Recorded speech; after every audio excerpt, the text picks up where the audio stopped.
एक सवाल, क्या आप जानते हैं वक्फ अमेंडमेंट बिल 2025 जो लोकसभा में पास हुआ है आखिर इतना कंट्रोवर्शियल क्यों बन गया है। एक तरफ गवर्नमेंट बोल रही है ये ट्रांसपेरेंसी के लिए है, तो दूसरी तरफ मुस्लिम कम्युनिटी के लीडर्स कह रहे हैं ये उनके राइट्स और हेरिटेज पे अटैक है। आखिर सच क्या है? इस वीडियो में हम आपको 5 ऐसे बड़े पॉइंट बताएंगे जो कि विरोध के सबसे बड़े रीजंस है। जय हिंद एवरीवन, स्वागत है आपका हमारे नए वीडियो में आगे बढ़ने से पहले मैं आपसे एक रिक्वेस्ट करना चाहूँगा कि इस चैनल को आपके सपोर्ट की ज़रूरत है, क्योंकि नया चैनल है तो इसे आप सब्सक्राइब कीजिए और अपने जान पहचान वालों के साथ शेयर कीजिए। तो चलिए टॉपिक पे वापस आते हैं। सबसे पहले लेट्स अंडरस्टैंड वक्फ क्या होता है।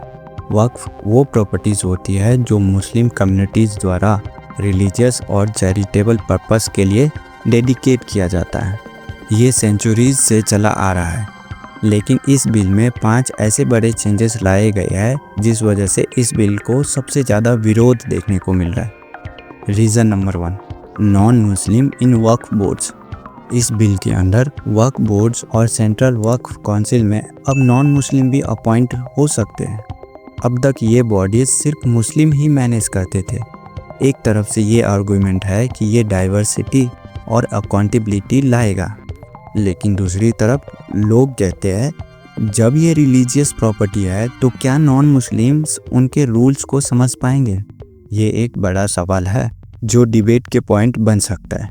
रीज़न नंबर 2, गवर्नमेंट ऑफिशियल्स का कंट्रोल। पहले वक्फ प्रॉपर्टी डिस्प्यूट्स को वक्फ ट्राइब्यूनल हैंडल करते थे, लेकिन अब ये पावर डिस्ट्रिक्ट कलेक्टर से कुछ ऊंचे बड़े ऑफिशियल्स के पास चला गया है।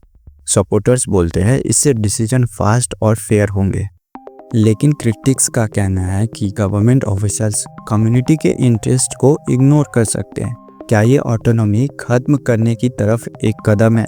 सोचने वाली बात है। Reason number 3, Waqf by user खत्म।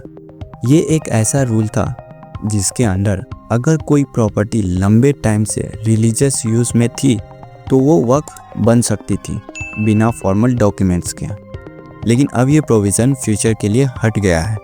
सपोर्टर्स कहते हैं इससे फेक क्लेम्स रुकेंगे, लेकिन अपोनेंट्स बोलते हैं इससे पुराने मॉस्क और ग्रेवयार्ड्स खतरे में पड़ सकते हैं। ये चेंज कितना बड़ा इम्पैक्ट करेगा आगे देखते हैं।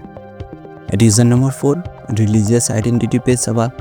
बिल में एक नया रूल है, वक्फ बनाने के लिए आपको कम से कम 5 साल इस्लामिक प्रैक्टिस करनी होगी। एक तरफ से ये फ्रॉड रोकने के लिए बोला जा रहा है, लेकिन दूसरी तरफ कम्युनिटी के लोग इसे अपने रिलीजियस राइट पे रिस्ट्रिक्शन मानते हैं। क्या ये बिल फेथ के मैटर्स में इंटरफेयर कर रहा है? इसलिए ये वाला पॉइंट एक सेंसिटिव पॉइंट बन गया है। और अब आते हैं रीज़न नंबर 5, जो शायद सबसे ज़्यादा कंट्रोवर्शियल और विरोध करने की वजह है, लीगल प्रोटेक्शन का कमज़ोर होना। पहले वक्फ प्रॉपर्टीज़ को लिमिटेशन एक्ट से एग्जेम्पशन थी, मतलब एनक्रोच लैंड को कभी भी रिक्लेम किया जा सकता था वक्फ के द्वारा, लेकिन अब ये प्रोटेक्शन हटा दिया गया। जैसे कि बाकी लिमिटेशन एक्ट है कि उनको कुछ लिमिटेड टाइम पीरियड दिया गया है कि उतने टाइम में वो अपने प्रॉपर्टी पे क्लेम करें, तब जा कर के अगर वो उनका प्रॉपर्टी है तो उनके फेवर में डिसीजन आएगा। लिमिटेड टाइम पीरियड में नहीं किया तो वो प्रॉपर्टी उनके द्वारा क्लेम नहीं किया जा सकता था। तो अब यही चीज़ वक्फ बोर्ड पे भी लागू होगा। सपोर्टर्स का कहना है कि ये लॉ मॉडर्न बनाएगा, लेकिन क्रिटिक्स बोलते हैं कि इससे 58,000 से ज़्यादा वक्फ प्रॉपर्टीज़ परमानेंटली खो सकती है। एक तरफ डेवलपमेंट, दूसरी तरफ हेरिटेज का लॉस। आप क्या सोचते हैं? तो ये थे 5 बड़े रीजंस जिसके वजह से वक्फ अमेंडमेंट बिल 2025 का विरोध किया जा रहा है मुस्लिम कम्युनिटी द्वारा। एक तरफ गवर्नमेंट के आर्ग्यूमेंट्स हैं, दूसरी तरफ कम्युनिटी के कंसर्न। सच्चाई क्या है ये डिसाइड करना आप पे है। आपके थॉट्स क्या हैं नीचे कमेंट में ज़रूर बताएं। अगर ये वीडियो आपको पसंद आया हो तो इसे लाइक करें, इसे अपनों के साथ शेयर करें। अगर अभी तक आपने इस चैनल को सब्सक्राइब नहीं किया तो प्लीज़ कर लीजिए। तो चलिए मिलते हैं नेक्स्ट वीडियो में, तब तक के लिए जय हिंद, वंदे मातरम।